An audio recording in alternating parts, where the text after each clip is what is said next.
মানে মই এটা কোম্পানীত কাম কৰিছিলোঁ মানে জাষ্ট ইণ্টাৰভিউ লৈছিলোঁ তাৰপিছত চিলেক্ট হৈ 17ৰ পৰা মই মানে জইন হৈ আছোঁ ট্ৰেইনিং কৰি আছোঁ প্ৰফিস্কেল এডভাইজাৰ্ছ প্ৰাইভেট লিমিটেড কোম্পানীটো আছিলে মানে মই তাতে ট্ৰেইনিং লৈ আছিলোঁ এই 5 দিন ধৰি তো তাৰ অ'নাৰটো মানে তাৰ নাম হ'ল আমন ৰয় কিন্তু মানে জানিব মতে এতিয়া গম পাইছোঁ যে তাৰ নামটো একচুৱেলি হয় আমিনুল ইছলাম প্ৰথমতে গম পোৱা নাছিলোঁ আমন ৰয় বুলি গম পাইছিলোঁ তাৰ নামটো তাৰপিছত তাই আজি মোক এক্সট্ৰাকৈ মাতি মোক কৈ আছে যে তুমি যদি কিবা প্ৰমোশ্যন খোজা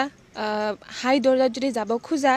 তেনেহ'লে তুমি মোৰ লগত বেড পাৰ্টনাৰ হ'ব লাগিব তেনেকুৱাকৈ তাই মোক কৈ আছিলে আজি আৰু মোক বেডলি এবাৰ টাচো কৰিছিলে তেনেকুৱা আৰু দৰ্জা বন্ধ কৰিব কৈছিলে যদি তুমি খোজা তুমি দৰ্জাটো বন্ধ কৰি লোৱা তেনেকৈ কৈও কৈছিলে তাই আজি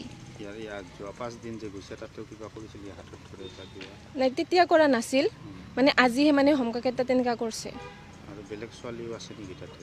এজন ছোৱালী আছিলে মোৰ ফ্ৰেণ্ডে হয় তাকো মানে তেনেকৈ কৈছিল আৰু বাট বেলেগ ৱেইট কৈছিল তাক সেইটোৱে বেড পাৰ্টনাৰ হ'বলৈ কৈছিল তাই এজাহাৰ দিম মই জবৰ কাৰণে মানে এজনে মানে হোৱাটছএপত ষ্টেটাছ মাৰিছিলে চ' সেইটো দেখা পাই মই এপ্লাই কৰি দিছিলোঁ বিকজ জবৰ নিডো আছে মোক সেইকাৰণে ইণ্টাৰভিউ দিছিলোঁ লোন দিয়ে মানে লোন প্ৰভাইড কৰে প্ৰফিস্কেল এডভাইজাৰ্ছ প্ৰাইভেট লিমিটেড মানে যে ছোৱালীটো মানে আমাৰ অফিচত আহিছে আহি কিনে তেখেতে এটা অভিযোগ দিছে তেখেতে মানে আমাৰে জনগোষ্ঠীয় মানে ছোৱালী আৰু তেখেতৰ ঘৰ হ'ল আমাৰ বঙাইগাঁও জিলাতে তেখেতে আহি আমাৰ আক্ৰাছু অফিচত এটা অভিযোগ দিল যে তেখেতে এটা কোম্পানীত মানে বহুত দিনৰ পৰা মানে কাম কৰি আছে মানে চাকৰি কৰি আছে আৰু কাম কৰি থকা অৱস্থাত মানে তেখেতৰ মানে বছ তাৰ নামটো আপোনাৰ অমন ৰায় বুলি অমন ৰায়ে বোলে তেখেতক মানে নিৰ্যাতন চলাই আছিল মানে এনেকুৱা ধৰণৰ মানে অভিযোগ আমাৰ অফিচত আহি কিনে এই ছোৱালীটো মানে দিছে মানে আমাক তো যিটো মানে আমি গম পালোঁ ঘটনাটো গম পাই আমি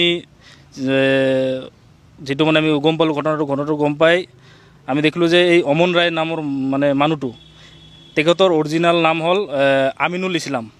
তেখেতে মানে ভুৱা পৰিচয় লৈ কিনে মানে কৰি আছে আৰু তো আমি বঙাইগাঁও জিলা প্ৰশাসনক আমি দাবী জনাওঁ যে অতি সোনকালে